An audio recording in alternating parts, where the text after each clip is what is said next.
Hello student, હવે જો ધોરણ 5 ની અંદર આપણે નવમું ચેપ્ટર જોતા હતા ખોખા અને રેખાચિત્ર. તો એની અંદર આપણે લાસ્ટ જે લેક્ચર હતું એની અંદર આપણે તમને શીખવાડ્યું હતું કે એને ઉપરથી જોતા, બાજુથી જોતા અને બાજુથી જોતા અને સામેથી જોતા. એ ત્રણ રીતે આપણે આકૃતિને જોઈએ તો આકૃતિ આપણને કેવી રીતે દેખાય છે અને કેવી દેખાય છે એ આપણે જોયું છે. તો કેમ કે એની અંદર ત્રિપરિમાણીય જે આકાર છે, ત્રિપરિમાણીય જેની અંદર ત્રણ આકાર છે, લંબાઈ, પહોળાઈ અને ઊંચાઈ, ત્રણ આપણને માપ આપેલા હોય. એ ત્રણ માપને આધારે આપણને ચોરસ ખાનું આપ્યું હોય તો એ તો આપણને ખબર જ છે કે એની અંદર લંબાઈ અને પહોળાઈ છે. તમે દૂરથી જોવો કે નજીકથી જોવો એ આકારમાં કોઈ ફેરફાર થશે નહીં. પણ જ્યારે ત્રિપરિમાણીય આકાર છે તો ત્રિપરિમાણીય આકારની અંદર કેવું થશે, દૂરથી જોશો તો આકાર આપણે સિમ્પલ આકાર દેખાશે, જે રીતે ચોરસ અને લંબચોરસ જોઈએ છે. પણ જ્યારે નજીક જાવ છો તમે ત્યારે આકાર શું થઈ જાય, બદલે કે એની અંદર આપણને ઊંચાઈ, ઊંડાઈ, એની જે પણ વસ્તુ છે નજીકથી જો એટલે પાછળનો ભાગ પણ હોય છે એની અંદર, તો એ ભાગ આપણને અલગથી જોઈ શકીએ છે. એથી આપણને ખબર પડે છે. દરેક સ્ટુડન્ટે હોમવર્ક જે હું તમને આપું છું એ હોમવર્ક વ્યવસ્થિત રેગ્યુલર થવું જોઈએ, બાકી રહેવા દેવાનું નથી. નોટબુક તમે બનાવી છે તો એ નોટબુકની અંદર એ હોમવર્ક ટાઈમસર પૂરું કરવાનું છે, કંઈ પણ બાકી રહેવા દેવાનું છે નહીં. તો એ ધ્યાન રાખજો, હોમવર્ક કમ્પ્લીટ સમયસર પૂરું કરવાનું છે. કોઈ પણ સ્ટુડન્ટે કંઈ પણ બાકી રહેવા દેવાનું છે નહીં, બરાબર. હવે જો આપણે સ્વાધ્યાય પોથીની અંદર 15મા નંબરનો દાખલો જોઈએ, 14 સુધી આપણે દાખલા નંબર 14 સુધી જોઈ લીધું. છેલ્લો આપણે 15મા નંબરનો દાખલો છે. હવે જો 15મા નંબરની અંદર આપણે શું આપ્યું છે, નીચે આપેલા ગહન ચિત્રને ઉપરથી, બાજુથી અને સામેથી જોતા કેવું દેખાય છે તે દોરવાનું. હવે આપણને એક ભાગ આપેલો છે, એક આકૃતિ આપણને આપેલી છે. હવે એ આકૃતિને આપણે કઈ બાજુથી જોતા કેવો ભાગ દેખાય છે આપણે લખવાનું છે. હવે ત્રણ વસ્તુ છે એની અંદર, ત્રણ આપણને આકૃતિની અંદર છે. ઉપરથી જોતા,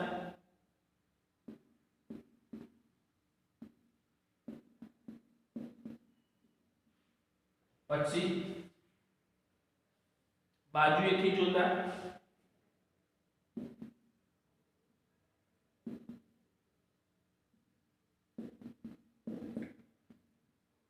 અને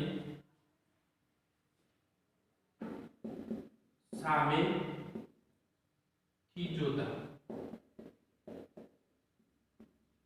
આ ત્રણ આપણને આપેલી છે.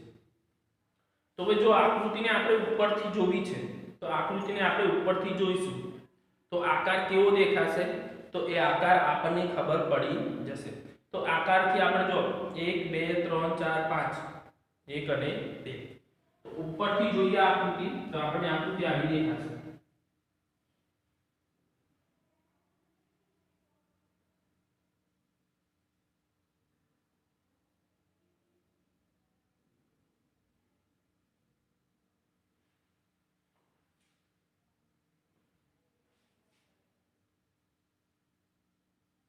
એક બે ત્રણ આકૃતિ આવી દેખાશે. ઉપરથી જો આકૃતિ તો આપણને આ રીતે ઊંધાટી જેવો આકાર આપણને જોવા મળે છે. તો આ રીતની આકૃતિ તમને જોવા મળશે. ઉપરથી તમે જોશો તો આકૃતિ આવી જોવા મળશે. પછી બાજુએથી, તો બાજુથી તમે આકૃતિ જોશો, એ ભાગ આપણને બાજુથી જે ભાગ આપણને આપેલો હશે એ ભાગની આકૃતિ જોઈએ આપણે. તો જો બાજુથી જોવા માટે 1 2 ને 3 ખાના આપણને જોવા મળશે. કેટલા ખાના જોવા મળશે? 3 ખાના. આ જ રીતે બસ આકૃતિની અંદર ઊભા ખાના આવશે.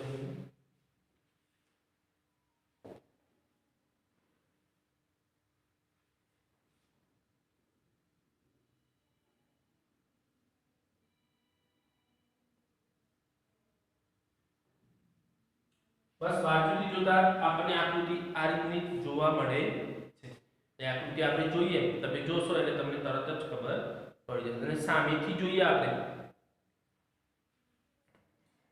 તો સામેથી જોવા માટે આપણને આ 5 ખાના દેખાશે. કેવા દેખાશે? આ 5, 1 2 3 4 અને આ રીતની આકૃતિ. તો દરેક બાજુથી જો ઉપરથી જોઈએ તો આકૃતિ આવી, બાજુથી જોઈએ તો આકૃતિ આવી, અને સામેથી જોઈએ તો આકૃતિ આવે. આ બધા ત્રિપરિમાણીય આકારો છે. ત્રિપરિમાણીય આકાર એટલે મોડલ આપણને આપેલા છે.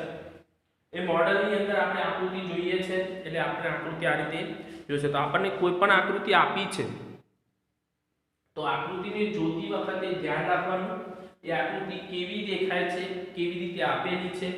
અને જ્યારે પણ તમે સામેથી, ઉપરથી, બાજુથી આકૃતિ જુઓ એટલે સિમ્પલ જ આકૃતિ દેખાશે આપણને. એનો ઉપરનો ભાગ કેવો છે, પાછળનો ભાગ આપણને દેખાવાનો નથી, બાજુનો ભાગ દેખાવાનો નથી.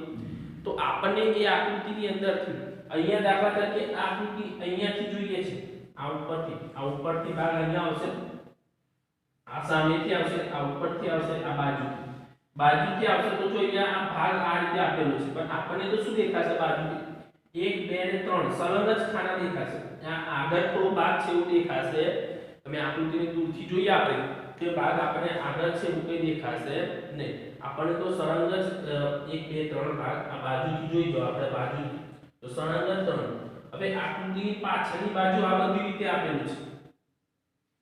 આપણને અહીંયા 2 ખાના આપેલા છે, અહીંયા 2 ખાના આપ્યા છે, એ કઈ દેખાશે નહીં.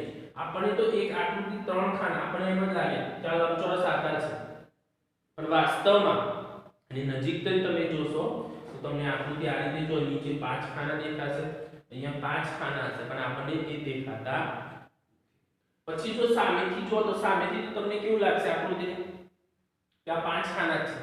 પણ આકૃતિની નજીક જશો તમે જ્યારે આકૃતિ તો 5 ખાના તો છે, જોડે જોડે પાછળ બી એના ખાના આપણને જોવા મળશે. એટલે પાછળનો ભાગ પણ આપણને જોવા મળશે કે પાછળ કયો ભાગ આપણને આપેલો છે અને કેવી રીતે આપણે જોઈ શકીએ. તો આ રીતે આપણે એના 3 ભાગ જોઈ શકાય છે. એનો જે ભાગ આપણને આપેલો છે એ ભાગ આપણે વ્યવસ્થિત રીતે જોઈ શકીએ. બરાબર. તો આ રીતે આકૃતિ આપણને કયો ભાગ કેવી રીતે દેખાય છે, કેવી રીતે આપેલો છે, એ દરેક વસ્તુ આપણે આ રીતે જોઈ શકીએ છીએ. બરાબર. અહીંયા આપણે ચેપ્ટર જો પૂરું થાય છે. હવે ચાલો ગૃહ કાર્ય કરીએ. એની અંદર કેટલા દાખલા છે આપણે એની અંદર બી જોઈ લઈએ. બરાબર. તો આ રીતે આકૃતિ તમારે દોરવાની છે સ્વાધ્યાય પોથીની અંદર અને નોટબુકની અંદર પણ વ્યવસ્થિત દોરાવી જોઈએ.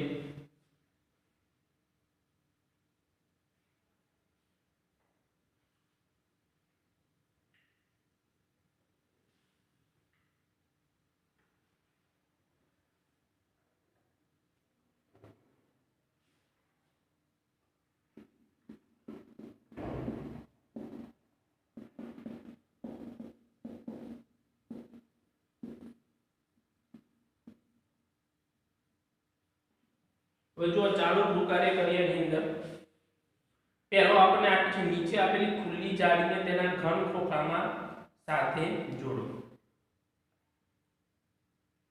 હવે જો એ આકૃતિ આપણને જે આપેલી છે એ સામે એની જોડવાની છે, એટલે કે એને ઘન આકાર કેવો બનશે બરાબર એ આપણે જોવાનો છે. તો એ આકાર જોવા માટે એને કેવી રીતે આપણે જોઈ શકીએ છીએ, એ આકાર કેવો લાગશે, એ દરેક વસ્તુ એને આપણે જોડવાના છે. આકૃતિનું દોરતો નથી અને તમને ખાલી સમજાવી દઉં છું આકૃતિ. તો આ રીતે આપણને આપેલી છે. તો અહીંયા આપણે આકાર આપ્યા છે, એને ખુલ્લી જાળીને જોડતા ઘન આકાર. આની વાળીએ મેં તમને આગળ બી કીધું હતું તો તમે પ્રેક્ટિસ માટે આ રીતનો આકાર તમે કોઈ લઈ લો, આ રીતનો આકાર બનાવો અને એને વાળી દો. આ જે ભાગ ચોરસ ખાના છે ત્યાંથી એને વાળી દો તો એક આપણે આકાર બને છે. તો એ આકાર કેવો બનશે એ આપણે જોવાનો છે. તો જો એની અંદર આપણે પ્રશ્ન નંબર 1 જે છે અહીંયા આપણને 1 થી 6 આકાર આપ્યા છે. આકૃતિ હું દોરતો નથી, તમારે બી દોરવા તમારે બી જોઈન્ટ કરવાની છે. પણ જ્યારે તમે નોટબુકની અંદર દોરો છો તો નોટબુકની અંદર તમારે એને દોરવી પડશે.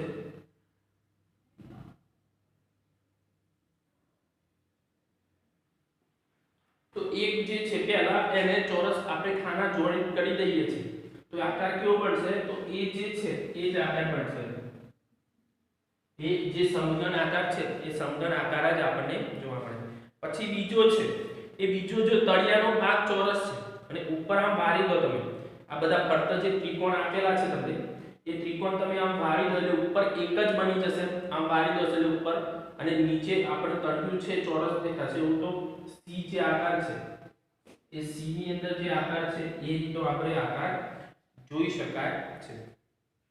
પછી ત્રીજો જે છે આકાર, તો ત્રીજા આકારની અંદર પણ તમે જોશો તો એને પણ તમે વારી દો, બરાબર. ટૂંકમાં આકાર કેવા આપણને કેવી રીતે ખબર પડશે આકૃતિ કઈ છે, તો એની અંદર તમારે એ આકારને તમારે એવું હોય તો તમે જે નોટબુકનું પેજ હોય કે ચોપડાની ફાડી આ રીતના આકાર બનાવજો અને એનો વારવાનો પ્રયત્ન કરજો તમે.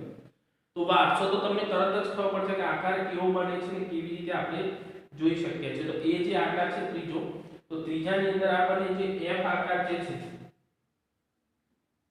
એ એફ જેવો આકાર આપણને જોવા મળે છે, બરાબર. કે ચોરસ પછી ઉપરથી જોઈન્ટ કરી દીધેલો એ રીતે આપણે આકાર જોવા. પછી જો ચોથા નંબરનું, તો પહેલું અને ચોથું જો એ સેમ જેવું છે પણ ઉપર સમઘન છે, તો નીચે જે ખાના છે એ કેવા આપ્યા છે, તો લંબચોરસ આપ્યા છે. તો લંબઘન એ બી જે છે આકાર એ બી જેવો આકાર આપણને જોવા મળશે. તો આ રીતનો આકાર આપણને એની અંદર જોવા મળે. પછી પાંચમા નંબરનો જે છે, તો પાંચમા નંબરની અંદર આપણે એ આકાર જોઈન કરી દઈએ, બરાબર. તો આકાર જોઈન કરીને આપણે તરત જ ખબર પડશે કે આકાર કેવી રીતે બનાવી શકાય છે. તો આકૃતિ જોઈએ આપણે એટલે તરત જ ખબર પડી જાય છે આપણને આકૃતિની અંદર. તો પાંચમા નંબરની અંદર જે છે એ ઈ આકાર છે, એ ઈ આકાર. અને છઠ્ઠામાં તો આપણને ખબર પડી છઠ્ઠો જે આકાર છે એ ડી આકાર બનશે.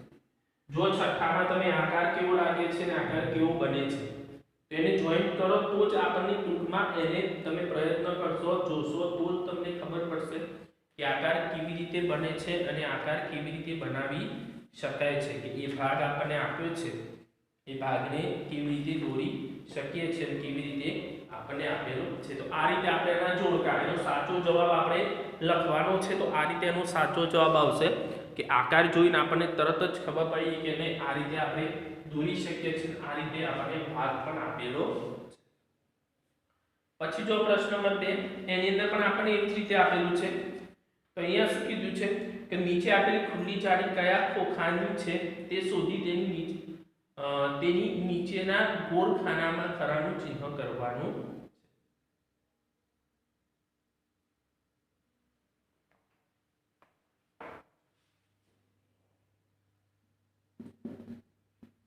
આ તમારી સમજૂતી માટે હું એક દોરીને બતાવું છું તમને, એટલે તમે ખાલી ધ્યાન આપજો કે આકાર કેવી રીતે આપણે એને દોરી શકીએ છીએ. બધામાં દોરતો નથી હું, અને સમજાવવા માટે હું તમને દોરું છું, બાકી તમારે પછી જાતે નક્કી કરી દેવાનું.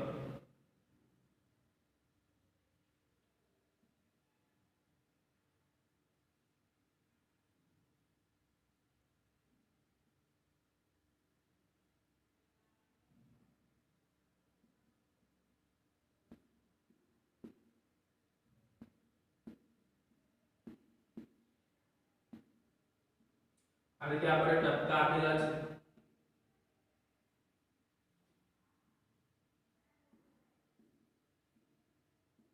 1 2 3 4 5 અને 6. તો આપણને અલગ અલગ ટપકા દરેક આકૃતિની અંદર અલગ અલગ આપણને જોવા મળે છે.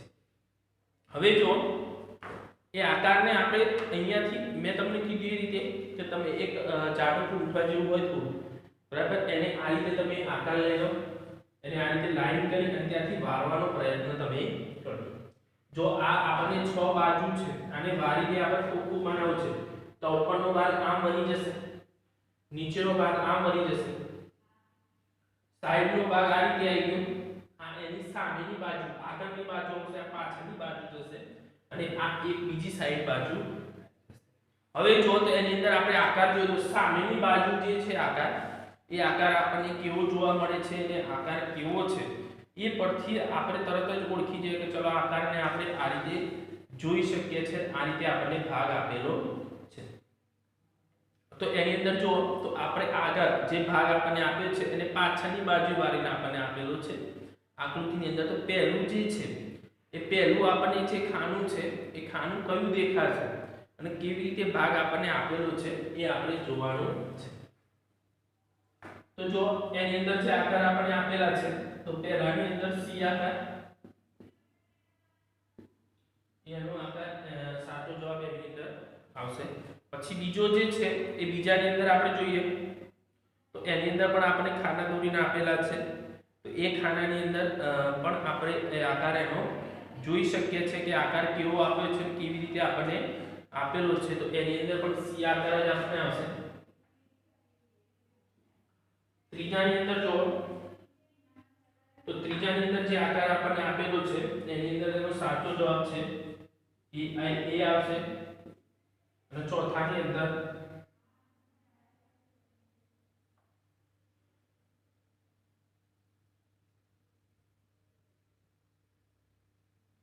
એની અંદર ડી જવાબ આપણો. તો એ જે સાચા જવાબ છે આકૃતિ તમે જોશો એટલે જોઈને તરત જ તમને ખબર પડી જશે કે આકૃતિનો કયો ભાગ કેવી રીતે આપણને આપેલો છે અને કેવી રીતે આપણે એને જોઈ શકાય છે. આ રીતે આપણે ભાગ એને દર્શાવી શકાય છે. આટલું લખી દો પછી આગળ તમને શીખવાડું.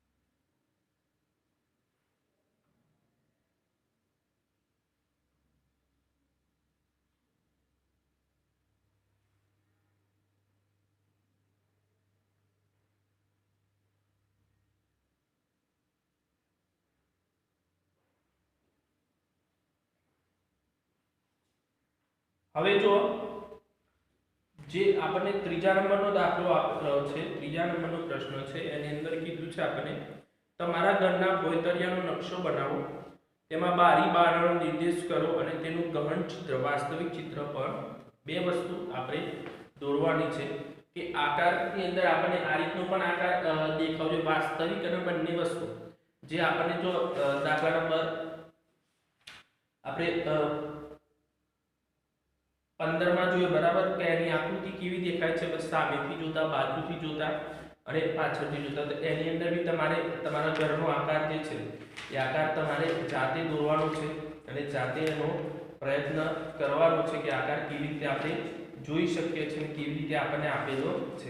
જો એની અંદર તમને આકૃતિ આપેલી છે એ આકૃતિ તમે દોરી શકશો. જો આગળ આપણે જે હતું બરાબર આ રીતનો દોરેલો હતો દાખલા નંબર 6 ની અંદર જુઓ તો છઠ્ઠાની અંદર આપણે આકૃતિ જો તો આ રીતે આપણને ગહન ચિત્ર જે આપેલો આવશે બરાબર નકશો, આ રીતે આપણો નકશો થાય છે ભોંયતળિયેથી અને આકૃતિ દોરીએ છે, ગહન દોરીએ છે તો આ રીતે એનો આકાર થશે. તો એ બે વસ્તુથી ધ્યાનમાં રાખી તમારે આ રીતે આકૃતિ દોરવાની છે. ધ્યાન રાખો આ રીતની સેમ ઉપર જે આકૃતિ છે નકશો જે છે તમારો આ રીતે આવશે અને પછી ગહન જે ચિત્ર છે આ રીતે દોરવાનું છે. તો આ રીતે વ્યવસ્થિત રીતે દરેક વિદ્યાર્થીએ આકાર દોરી દેવાના. અહીંયા આપણે જો તો ચેપ્ટર આપણું પૂરું થાય છે. તમારે જે આકૃતિમાં જે પણ ભાગ દોરવાનો હતો એ પ્રમાણે વ્યવસ્થિત રીતે દોરી દેવાનો છે બરાબર. નોટબુકની અંદર અને સ્વાધ્યાય પોથીની અંદર કમ્પ્લીટ પૂરું થઈ ગયેલું હોવું જોઈએ, બાકી કંઈ રહેવા દેવાનું છે નહીં.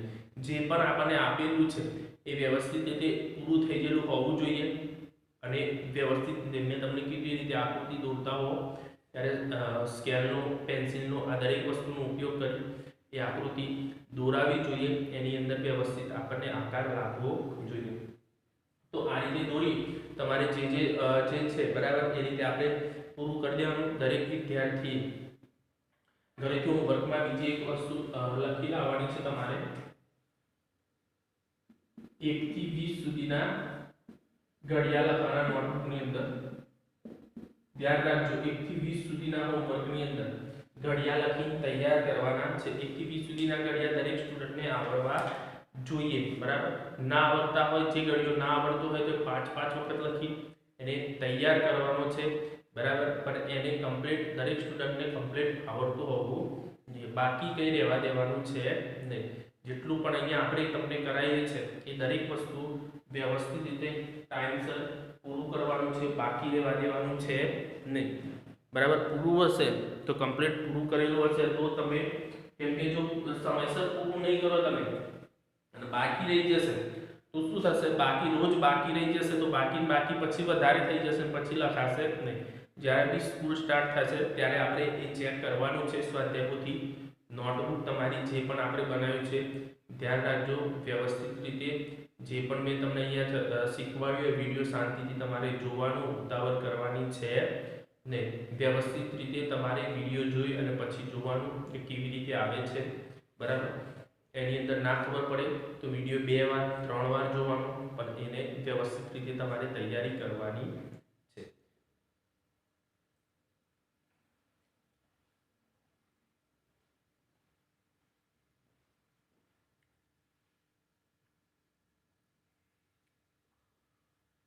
આ કમ્પ્લીટ લખેલું હોવું જોઈએ. ધ્યાન રાખજો એની અંદર જે જોડકા જોડવાના હોય, જે આકૃતિ દોરવાની હોય, આકૃતિની અંદર આપણે વારંવાર કહીએ છીએ તમને, તો બી તમે ભૂલો તો કરો જ છો. ભૂલ થવી જોઈએ નહીં. વ્યવસ્થિત આકૃતિ દોરાવી જોઈએ.